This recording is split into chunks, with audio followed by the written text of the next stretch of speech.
So there's something for everybody in the iPad lineup these days, from the base model entry-level solution all the way up to your Pro 11 and 13-inch models with the latest M chips. And I'll share with you my experience on why I think the iPad mini is the best thing in their lineup right now. And starting off with price for the iPad mini.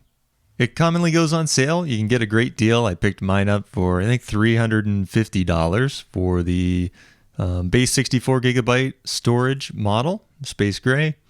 And I really enjoy using the iPad, but it's not something that I reach for every day in productivity workflow and or creative workflow.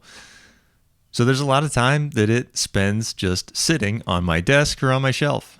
So for me, I wanted to spend the least amount of money on something that I know I'm not going to use every day, but I still want to be a relatively powerful, small little tablet that could be used for things like photo editing or even video editing to some extent.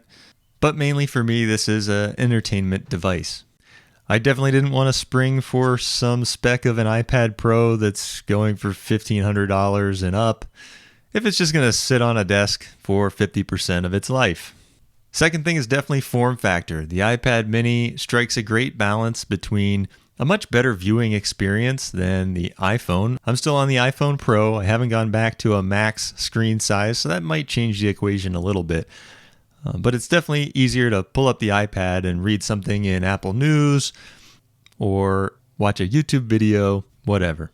Less strain on the eyes, better viewing experience, the lightweight tablet, and smaller to fit in a backpack than even something like the iPad Air with the 11-inch screen. The Mini strikes a great balance too with accessory support. Probably the main one that I use is the Apple Pencil. It's great that it still magnetically charges and attaches the pencil, and I've got the paper-like screen protector on the iPad Mini to make the writing experience a little bit more like paper. It's definitely not the same as paper, but it makes it a little bit better. And I actually prefer that viewing experience overall as well. When you're reading things like books on Kindle, the paper-like screen protector makes that experience a little easier on the eyes as well. And you can still run things like Photoshop for iPad, Lightroom, even DaVinci will work. But for me, that's not an experience that I'm going to be reaching for often. It's definitely not my first choice. If I'm doing I'll call that a heavy workflow, or heavy workload like that, I'd want a keyboard and a mouse in front of me. That's where I'm most efficient, and it's easier for me to get the results that I want with something like a desktop computer. Now, that could be considered a downside for somebody. This iPad mini doesn't have the latest M chips, which means it doesn't get Final Cut Pro on the iPad. Again, for me, that's something that I definitely want to do with a keyboard and a monitor in front of me. I'm not going to be reaching for my laptop to edit a video or cobble anything together if I'm at home and not traveling. You might see the theme here, but I tried to replace my laptop with an iPad years ago with the iPad Air 4. And it does a pretty good job. Really, the limiting factor still is iPad OS.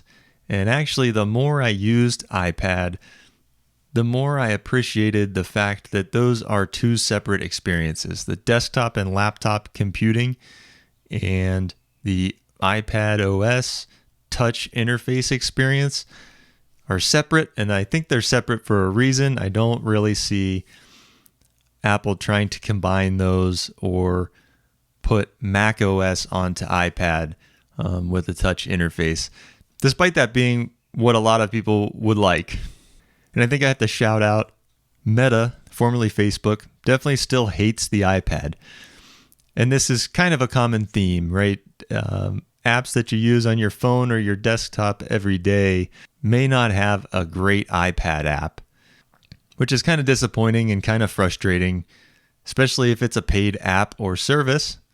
It's nice to have that available everywhere, and can get frustrating when you're trying to browse something like Instagram on an iPad with a scaled up phone version of the app.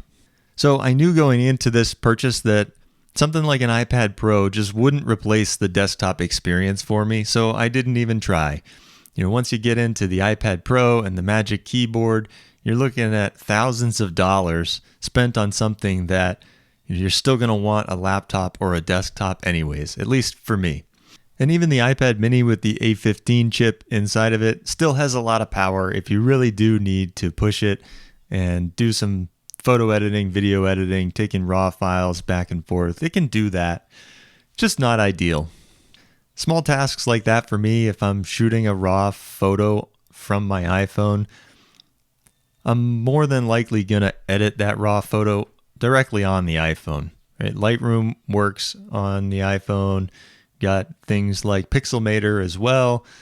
I struggle to kind of see the benefits of doing that on an iPad versus doing it on device. If I'm snapping a quick photo, I just want to make a few adjustments, color and contrast and saturation, and I'm going to post it off to social media anyways.